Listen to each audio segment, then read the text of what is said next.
Hello, Hi. at last. Okay, I know, right? so good to see you again, Jackie. So, Same here. Same uh, here. so just for the sake of our listeners or the people that might be watching later on, let me start by introducing you. So on the show today, I have Jackie Aki rather. Sorry, I the know it sounds Japanese, doesn't it? People always ask me Japanese, Jackie. People I'm branding name. the MD and CEO of James Cubit Interior, who is on the show with us today to talk to us about how to start and run a successful interior design business. Nice to have you on the show Mm. today. It's nice to be on here. Nice. I didn't have a choice, really. It had to go to my head, so it's nice Whatever to it be. takes, whatever it takes. But I'm glad that we're finally able to do this, even though it took some time. And it only shows that you're a very busy person. So I shouldn't take the time that you're going to spend with me for granted. So I'm grateful and I'm happy to be having this conversation with you. I'm happy to be here. Actually, I am happy to be here. Okay. So let me just start by asking, what does it take Mm. to go into the interior design business? I'm asking because I have a daughter who is also interested in interior design, and she asked me once that what does she need to go to school to study? Does she need to study it formally at all, or is it something she can learn because she has a natural flair? So what would you advise someone just trying to start up? I think you answered my first question. The first question I was going to ask was why. I always tell people to be true to themselves and to understand the reason why they're taking a certain action. So, in the case of your daughter, for example, my dearest Rolly, you've mentioned that she has a flair. I think that's a good place to start. Um, and it doesn't always start with a flair. It can also start with a a need to want to just do something for people, design spaces for people because of XYZ, right? Not because you just have a flair or you like colors or so I always say to people also that interior design, especially in Nigeria as we know it, is in like different um, forms. So for what we do, which is really interior architecture, it's quite technical. It's as What's the technical difference? Let me interrupt you, but as yeah. So it's as technical as architecture will be, right?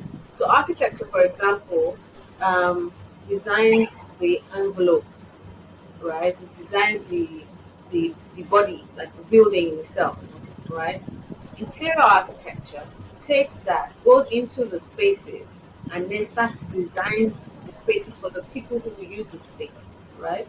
So you're thinking about different things. You're thinking about movement in the space, right? You're thinking about the kind of things that will happen in the space. When I say move, it's like circulation. yeah. You're thinking about sort of materials that we use in that space for to fit the purpose of what that space is supposed to be used for, um, and all of that. And then for you to understand the materials, you have to understand the technical performances of those materials. There is another aspect of interior design as we know it in Nigeria, which is interior decoration. That one is a bit more superficial. So there, just looking at finishes, like you're looking at what color will go where, what finish will go. Maybe I want to use wallpaper here. I want to use this color of curtain. I want to use this color of fabric for my chairs. That sort of thing. So you're not going into the thing that makes that material perform. I don't know if you understand what I Yeah. mean, like the performance of that material. And you're not really going into the intricacies of how the people who will use that space will use that space. And then you're not going to the intricacies of how you would arrange things around the people who use that space because of how they do things or how you want them to do things, right? So there's the psychology that goes with design of space for interior architecture. So that's really the difference. So if you're going to do interior architecture, for example, I would say you need a formal education, right? So most people will start with architecture and then go and do a master's in interior design, interior architecture. Some will just go straight to study interior design or interior architecture, depending on the location. Some refer to this interior architecture as interior design, and other locations will call it interior architecture. Um, so you need to have a formal education for that. For interior decorating, you don't necessarily have to have a formal education. There are like schools and businesses that have like run like courses. So you do more like courses, like a 6 month course, 12 month course, that sort of thing. Um, or even a 3 months course, depending on what area you're trying to focus on. To be an interior decorator. And in studying interior decoration, there are also some things you can end up doing. You can become like a, because we don't have, for example, we don't have a lot of that right now in Nigeria, where you have people who will come and style a space, Yeah. right? So, or you want to prepare like a show flat, a block of apartments because you want to sell it to people. So you have people come and stage a home or stage a flat or style it, that sort of thing. So you can have an interior decorator doing decoration. So I'm in my house. I'm like, oh, I want to have a new look in this space. Um, I would I want to change the look, and this is what I'm putting. You can have your interior decorator do that. Or you have a block of flats and you're like, okay, I need to style this four flats for four different types of clients. Interior decorators can do that. Now, the interior architect or interior designer can do what the interior decorator can do, but an interior decorator cannot do what the interior designer or interior architect can do. Do you understand what I mean? Yeah. So it's like if we layer it, we say, okay, as an interior designer, you have to first understand the job of an interior decorator, and then you have to understand the job of the architect, that sort of thing. So yeah, so that's the difference. Okay. It's interesting that you I hope I talk. haven't said too much. Okay. No, no, no, no. In fact, you've led me to my next question because you mentioned something about staging. I watch things on TV, reality shows about house flipping. And I see how they stage the Yeah, house, to make it appealing, even though the furniture is not the real furniture that will be in the house when it's eventually yeah, bought. yeah, But it gives it the appeal that to the person that is buying, and it makes the yes, person know this is how your house can exactly, possibly be. and they can experience it Yeah. exactly. So what I wanted to Yeah. ask is that, so for clients, potential clients, then how do you attract them, since house staging isn't really very common in Nigeria?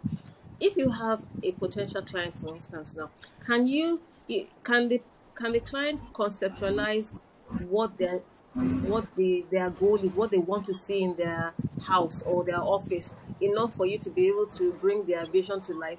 Or is it a better strategy to show them a portfolio of what you've done? What method works best in getting a client's So, so different. In request? my profession, I've learned that, okay, so for what we do with the interiors, our clientele is majorly the HNIs. No, actually, I take that back. Our clientele is majorly like organizations, like companies who already have like a procedure for doing things. You kind of understand what direction they're going. They just want you to bring in, layer your own understanding of maybe that location. So if you're designing in Ghana or designing in Lagos or Cote d'Ivoire, those sort of places. Yeah. So I found that strange because so you have the multinationals. The multinational clientele is quite different from the indigenous, like the indigenous clientele. Maybe it's a function of exposure. Maybe that's what it is, or maybe we're just a certain kind of. But I think that Nigerians get really bored very easily. You're constant. Things are constantly moving around them. Um, it can be very stressful if you don't have a framework that is set Exactly. in place. Back to your question. So outside the commercial clientele, you also have the residential clientele. I have to warn everybody who's listening. They're usually the They're usually, I won't say the hardest, but they're usually the most challenging to deal Yeah. with because it's a lot of person to person interaction, and things can be misconstrued or misread if you're not communicating clearly. Right. Now, if you were to bring a if a client calls you to do up their space, so like let's take a case in point, the residential um, project. So the client is like, okay, this is what I want, and this. They usually, the truth about the matter is, most clients cannot articulate 100% what it is they want you to do Exactly. for them, because if they could, they will probably just do it themselves, and that happens. Yeah. So it is your responsibility as a designer to take all of the thoughts of the client and then kind of make sense of it. So it's almost like creating like a vision board. You take that vision board, like, okay, so these are all the things that he says he wants. You will now go to your drawing board and then start to design to make sure that all of those needs that he has put, all of those aspirations he has put on his vision board, you can bring them to life on his design or within his space. So that's pretty much it. That's how it will usually work. Okay. Because So to be a designer, you have to try to understand people. You have to learn to communicate because in the communication that you ask questions, leading questions to try and get information that you want, and because it's from asking questions that you start to understand the reasons why people are doing things, and then you can. Because I always say to people that for design, it has to it has to not just be nice. It also has to not just also tell the story, but it has to have a meaning for the person who you're designing for. That's what is lasting. But when it's not, when it has no meaning, it's usually there's no basis. There's nothing concrete to hold on to. So it has to have. It's got to be a sense of meaning in all of that. So it's your responsibility as a designer to be able to pull that out. so for a person that's just starting out with their own interior design business, how do you get customers? How do you Yeah. advise the person starting to build their clientele? Mhm. Okay. So remember when we started this conversation, I said that it's important to ask yourself why, Yeah. right? So if, for example, let me see, I wake up tomorrow and I say, oh, well, I'm a designer, but imagine that I was a doctor today and then tomorrow I'm like, oh, I want to be a designer. There's got to be something that's driving me. It's either, so let me assume, I ask somebody to get me wallpaper for my room or something, and the person just kind of made a mess of it. Or did it so well, or had some challenges, right? In sourcing it, for example, in finding the right wallpaper. And I'm thinking, but if you can't find it, surely there must be a way to, maybe design around that to try and bring my idea to life, right? If you can't find that wallpaper, can you layer it with something else? And I'm thinking in that line. So it must mean that I have a flair for it, right? My first, the first, so the thing that is making me want to start to look into interior design is you need to bridge a gap Yeah. because you have to solve your problem. You have provided a particular service. You have to be able to separate yourself from everybody else. Right? So even if, say, for example, you wanted to, if we're talking about wallpaper, there are many other people that are selling wallpaper. How would yours be different from the next person's? Right? You have to be able to articulate that. And then you have to also ask yourself whether you can find that clientele on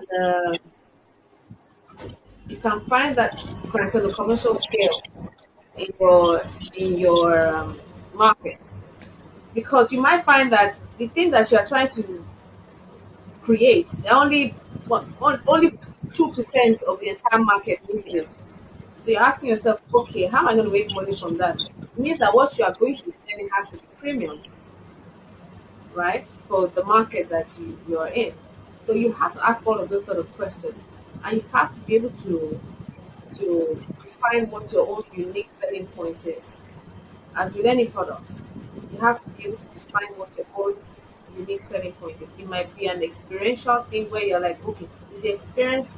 I mean, I'll do what every painter or every wallpaper person does, but I'll bring a different experience to the entire process. Do you understand? I'll tie it to something else. I mean, I don't know, but you have to one ask yourself why. Why am I doing what I'm doing? Because that'll help you articulate what you now need to start to do. What will help you articulate the what. Once you've articulated the what, you now have to also define what your unique selling point is.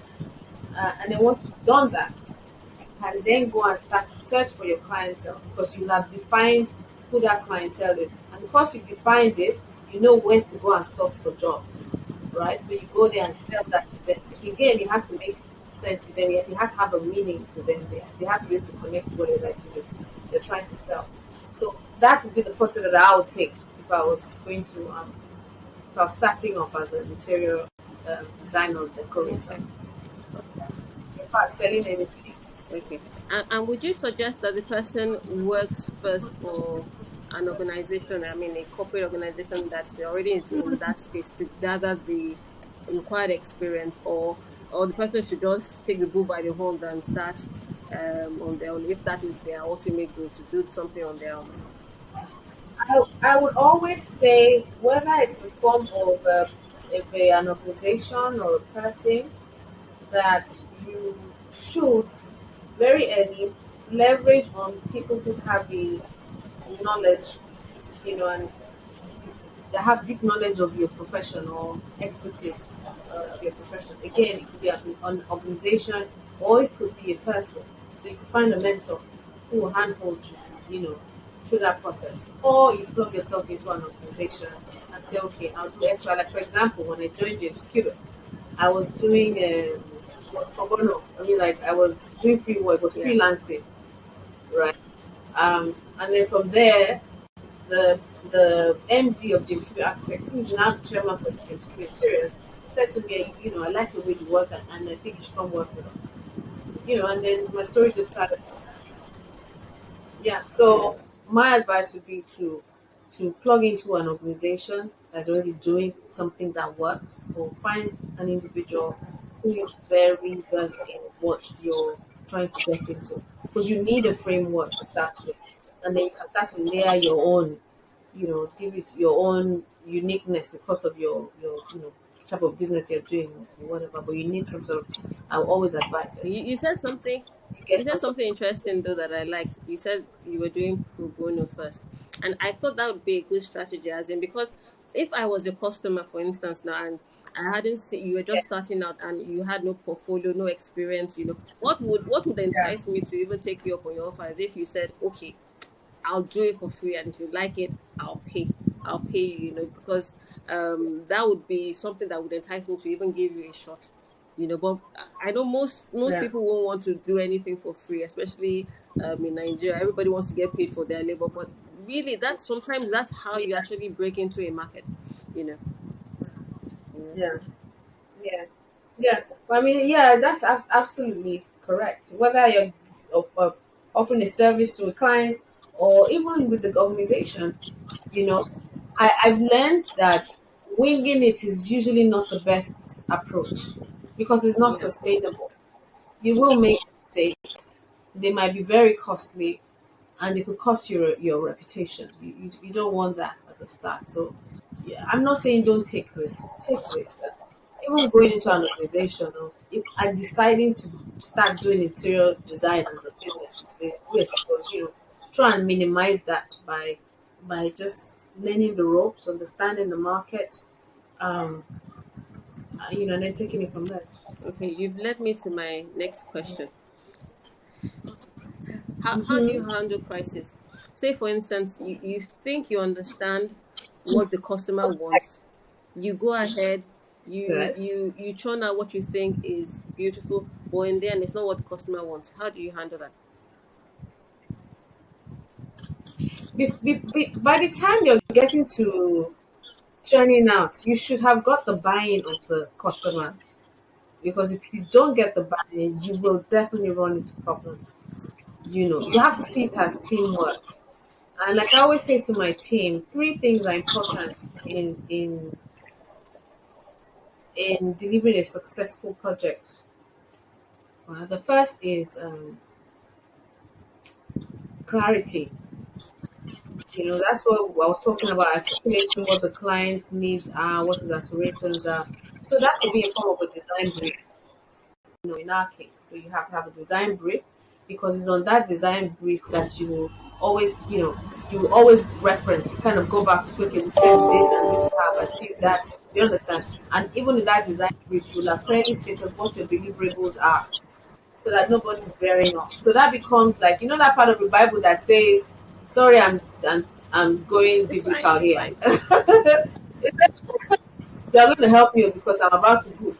That talks about laying out your plan and making it plain so that the person who needs to run with Write it the has vision and something make to. it plain. It's the same principle. Yes, for yourself, for your team, whatever, you need to have a something that you're working with because it's when people don't align on expectations that there's conflicts. So that becomes your list of expectations on both sides. So from design brief to your contract. Now, usually in that contract, you have a place where for example, you'll be supplying materials and things like that, or installing materials. From the point where you have sourced it, you found that material, right?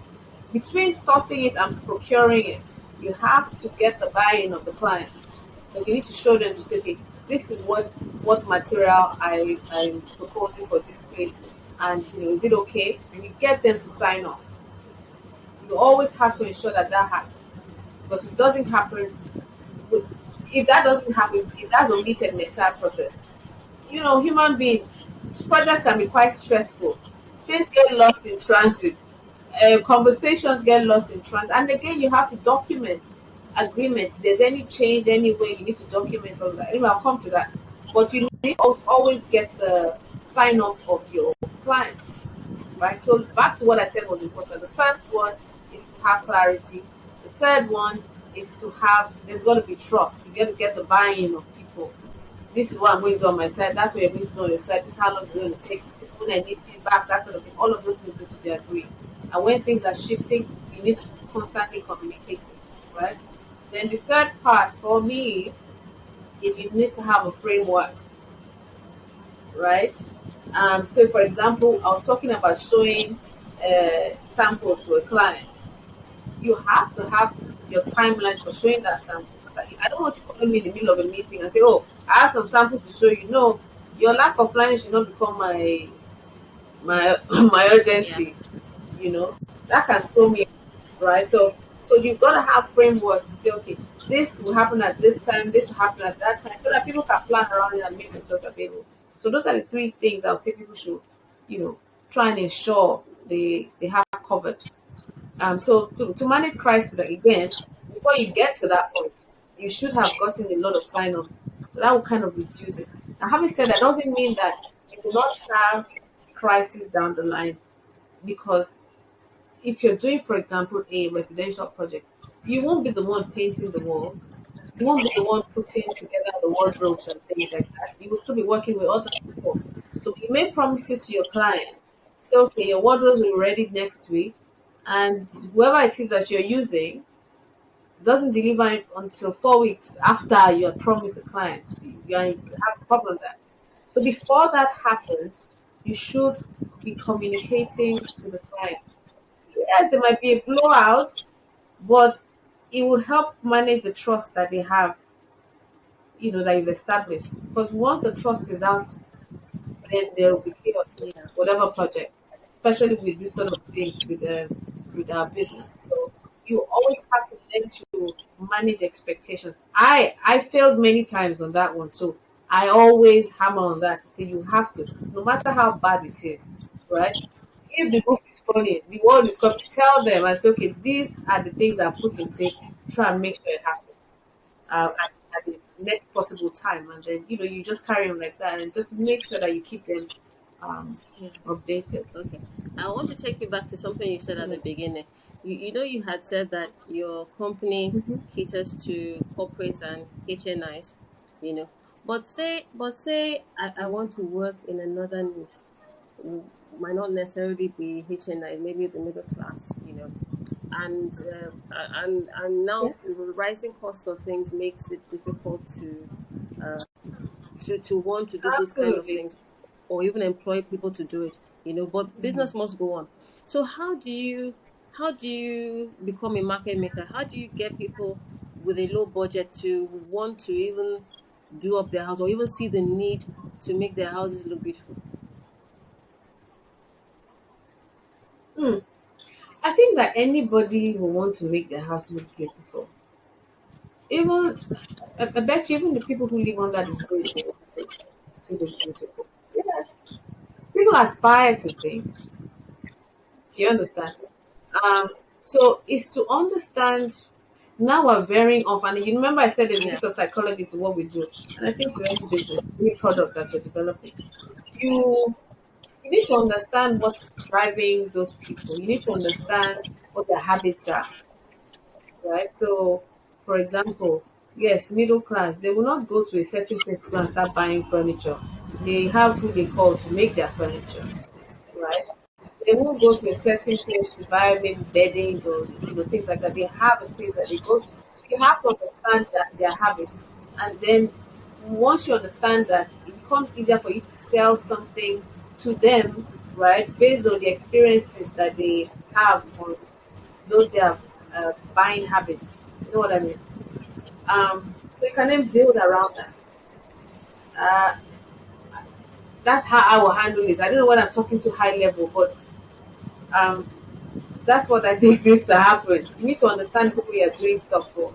So middle class, I'm not going to. You can't come and be selling Uh-huh. Italian furniture to me.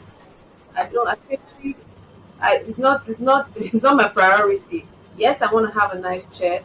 Yes, I want it to kind of look like that, like Italian furniture.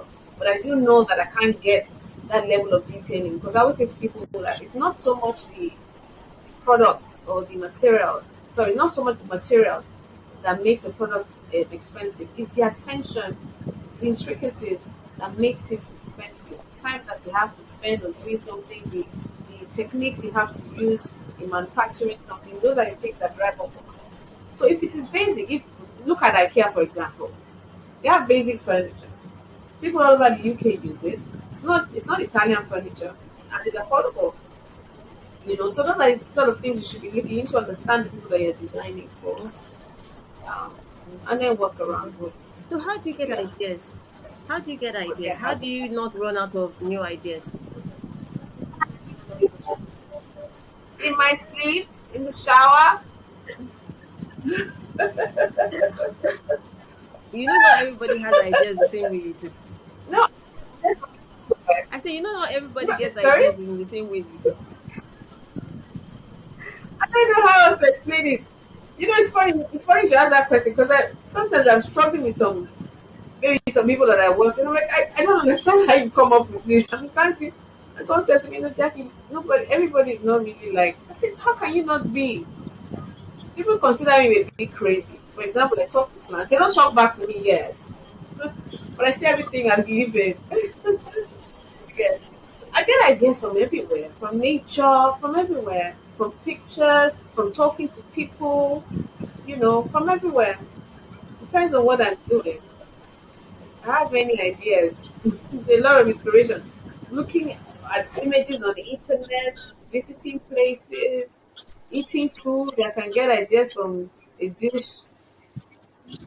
It depends on what I'm working So, on. so would you say a good strategy for getting inspiration is to travel? Is to travel often? Well, I don't know about traveling often because I'm also a tree hugger. I'm a building enthusiast. I like everything green. Luckily for us, we have the internet, so we can quickly transport ourselves to other locations. I think that if you repeat your question again, because I want to answer it in the same way you Okay, you, you, basically, I you was asked the asking question. how do you get inspiration for Yeah. the work that you do, and would you? And No. then you said, do you think that traveling? Uh, well, I mean, traveling will give you some sort of experience. I would be honest, Mind you, it's a right? leading question. Um, It's a but leading I think question what's because I'm going to ask. That question was a leading sorry, question. I'm going to ask you something after you respond. no problem, no problem. So, I mean, traveling gives you experience, right? It gives you experiences or to it gives you the ability to experience different places, right? And I am a firm believer that we are a Yeah. function of our experiences, right? Um, but I think what's more important is our ability as designers to just open our minds, think like children. Really, I think that you can't be seeing the world the same way every other person sees the world. Like a banker is thinking numbers. You have to lose all of that, lose yourself, and just open your mind. Think like how children think. There's something. So I have this secret. There's this show in the UK. It's called The Secret Lives of 4 Year Olds. You should go and see it. Mhm. It's all for 4 years, it's 5 years. Basically, I like to watch it because I like the way their mind works. And I think that that's how our minds should work as creatives. Um, but what burdens us is all of these things that are happening Okay. around that just take away our focus. And if you open your eyes, you see the answers everywhere. Okay, so, for example, what you're designing for, so we got a brief for there's an issue in Lagos. They're trying to rebrand, and then he said to us that he wants the place to feel like it's been designed for the young African. Like they've thought about everything about him, and they just designed that place is just for him or her. What to do again is understanding the things that make a person tick, or the people who you are designing for. Who are these guys? Can you kind of profile them? Do you think you understand who they are? I watch people a lot too. Sometimes if I was going to design that sort of place, sometimes I go to a place where I'm supposed to design and just spend time there. See how the place is interacting with sun. See how people are, if it's occupied, people are using the space. Look at how I can improve on the things. Think about their aspirations. See how I can bring all of that to bear. Ask leading questions. That sort of thing. You have to go into the place and then open your eyes to just see it because you're designing for people. First, how people are using the space. Understand who these people are. What drives them, and then it makes it easier for you to just kind of design around them because then you're not designing for them. You're not just picking pictures from the internet and you're just plunking it up. You're choosing some place somewhere and say, "Oh, this will look nice in this." Why are you choosing it for that place? What does it mean to put it in this space? What will it mean for people who are going to be using that space? And it's even a safe material, you know. So I think it's tough for people to open their minds to just ask questions. The why every time, just ask why. Okay, I want to put this here. I think I should put this wall here. Why? If you ask yourself 5 times, you get to the heart of it. So you need to just have an open mind, and you need to be knowledgeable in quite a number of things. Maybe not intense knowledge, but the more knowledge you have about things happening around you, whether it's religion or whether it is psychology, you have to open up your mind. Whether it's mathematics or whatever, right? The more knowledge you have, the easier it is for you to just design for things that are important for people. I know Elizabeth told me that you recently went to Google in the UK. Was it to get inspiration? What happened that what Elizabeth told me that information? you went there. So please, pray tell.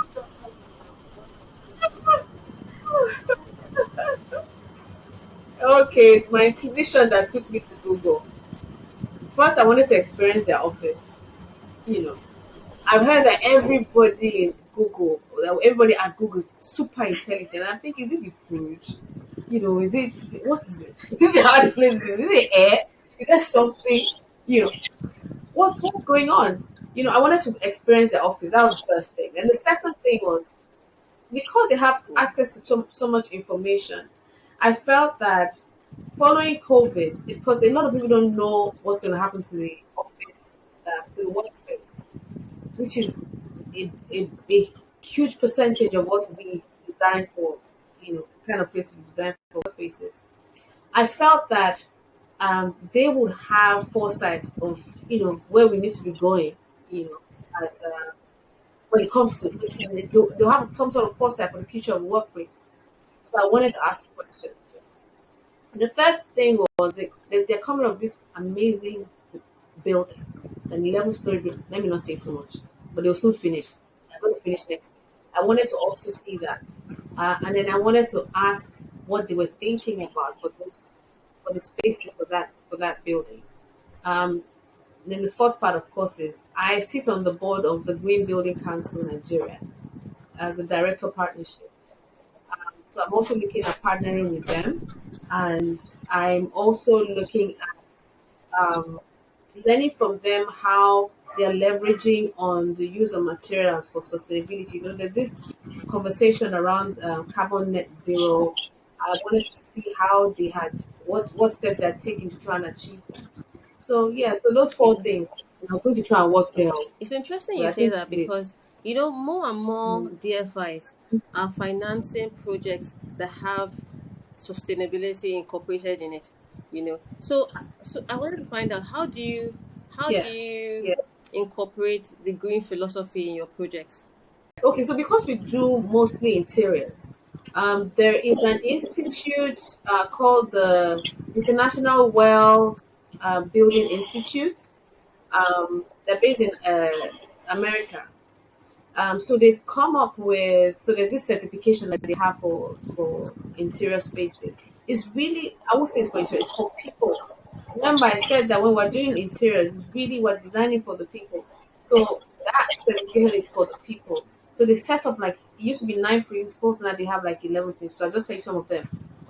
There's air, which is air quality. You check all of that. There's light. You need to make sure that they have access to daylight. Um, Proper daylight, there's access to proper lighting. Then there is water, there's access to potable water and even water at intermittent points, right? There's acoustics, there is nourishment. So right now when we're designing we're going as far as um, educating the users of the space on what do you call it, what the makeup of whatever food it is that they are taking in the office.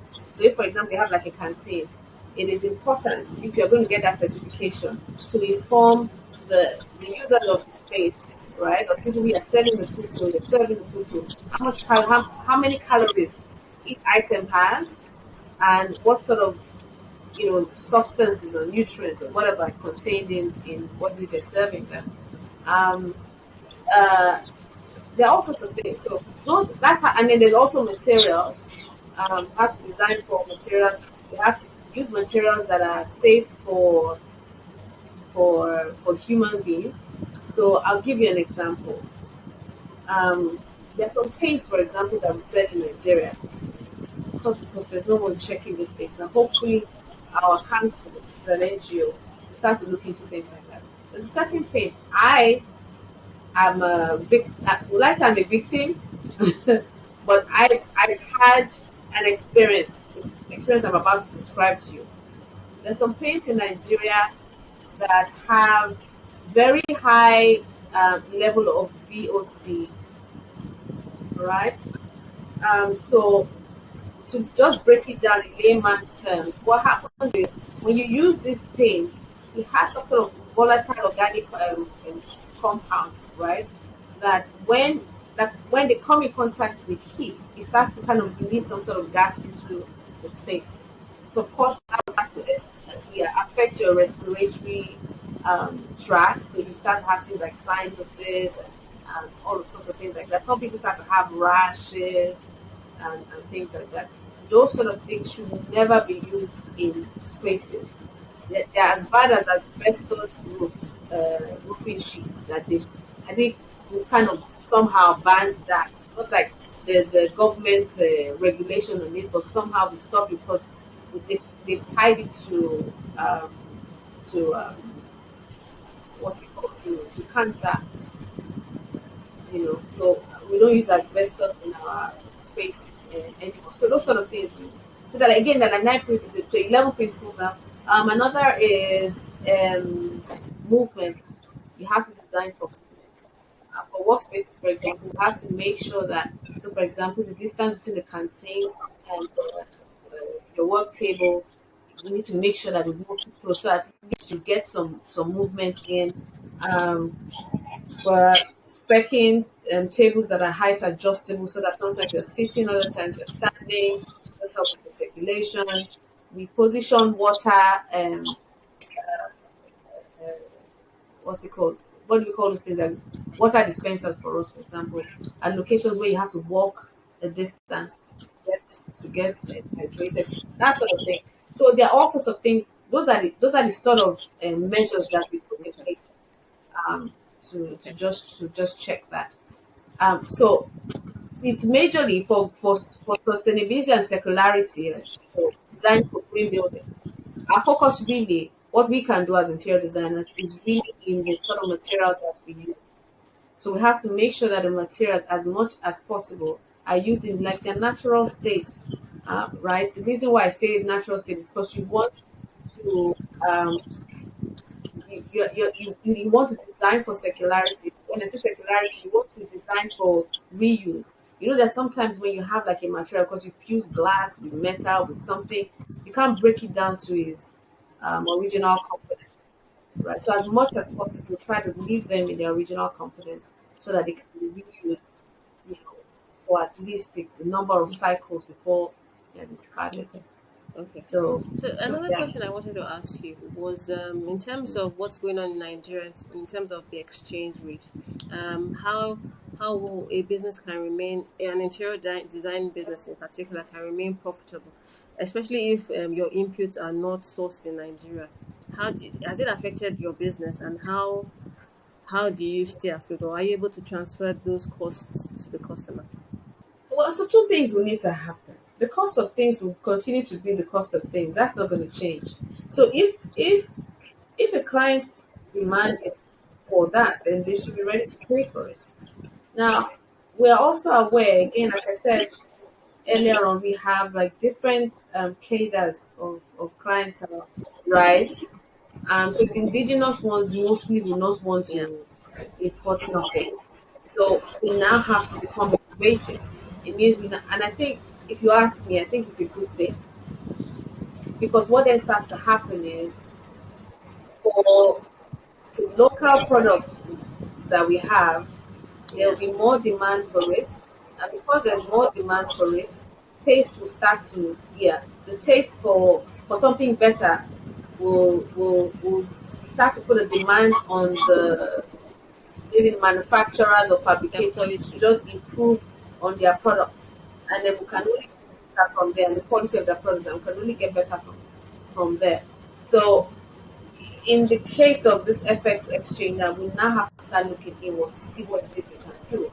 Now, having said that, for things like wood and what have you, I would say that we should use all Yeah. the one that we have here, because it's hard to replenish.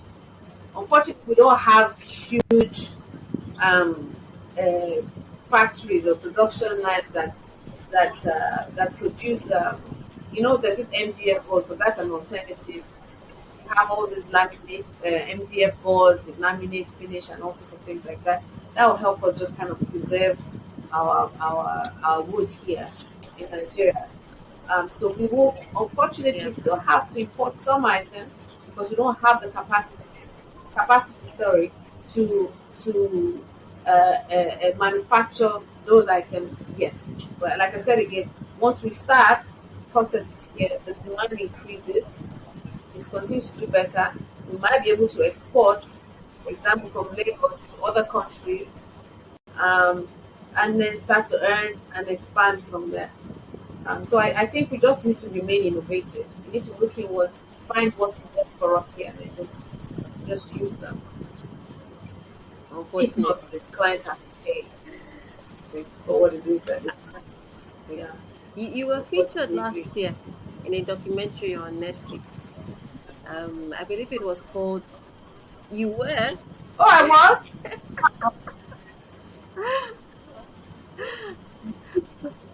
Yes, you were. I You were.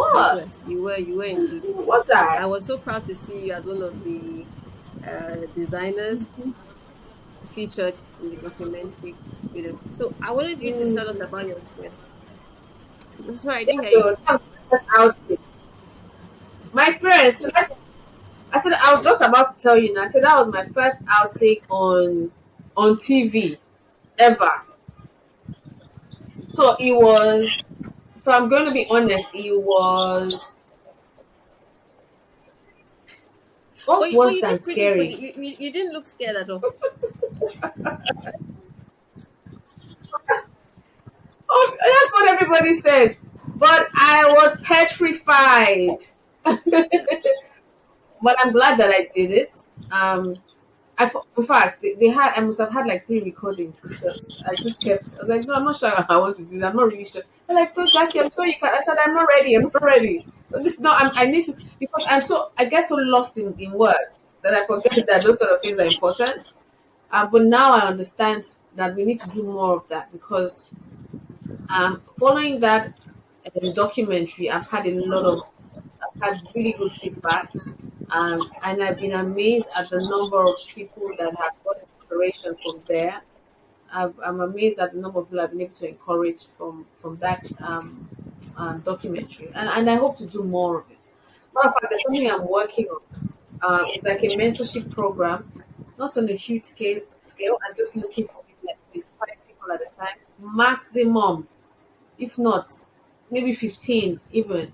So the plan is to mentor the 15 people, get them started, and then have them mentor other people, like maybe another 15, and then have like a, and then it just starts to, Yeah, we'll have like a, we usually cascading now, is that what you call it now? So yeah, so we have that cascade and we start to expand and improve the industry. We can't keep waiting for one big thing to happen. We have to start small and then start to expand from there. So yeah, it was a good definitely. experience. I'll do it again. Okay. So I have one more question for you before we round up. Tell me one thing that you've discovered in the course of Mm-hmm. your profession that isn't common about interior designing. Something that's not common to most people, but you've discovered because you're in the business.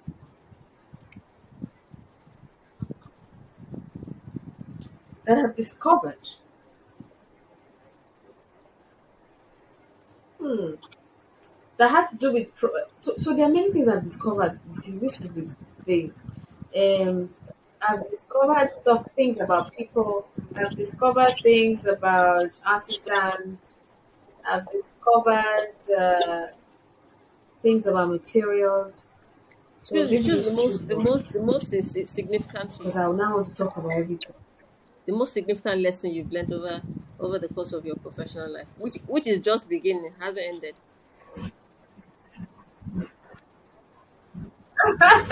Exactly.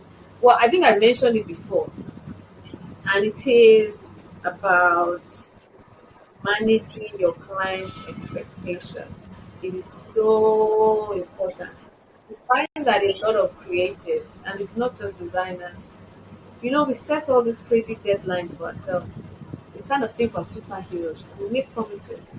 And when those things are not happening, instead of us to just manage it, we tend to want to just shy away and run, and that just aggravates the clients.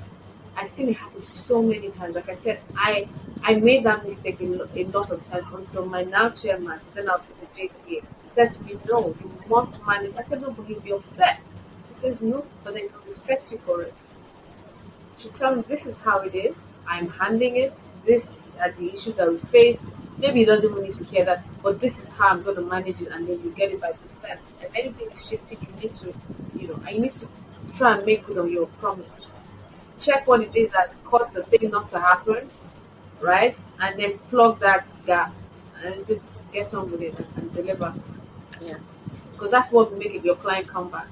it's so easy to get very bad reviews um, when you don't manage your client's expectations, and then it continues to cascade from there because you Bad tell news somebody travels or fast. she will tell somebody, and then you know, and then they the reputation, yeah, in the industry. You don't want that. It's almost like facing your fears. So once you do that, or once you're able to do that, then you got more respect from the All people right. that you're working with, Fantastic. especially your clients. It has been a pleasure having Yeah. you on the show today. Thank you for taking the time to grace us with your presence and giving us the nuggets that you've So shared.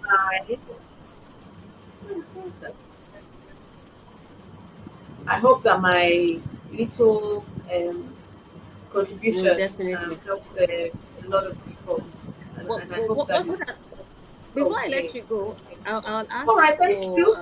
for you to Initiative. share how people that want to be in your program for mentorship can reach you, or I can post it in the link of this video after the interview is over so that it can be shared. Okay. All right. Okay. So I've kind of started the process. So what I will do is I'll share the link with you. Um, and but I will still have to, just so that people don't get upset or anything. There's still going to be some sort of Definitely. assessment Yeah. before we get people on board. So to expect that. But I'll share the link with you. It's just a form that they just need to Fantastic. fill, Okay. Okay. we'll All reach right. out. Take care. Yes, Thanks again for coming. that they are. Thanks for having me, and thanks Thank for you this so much. initiative. Well done and all the good work. Looking forward to much more. It would be a pleasure. Maybe I get to come and speak on our own platform. Put you on the You too. Bye.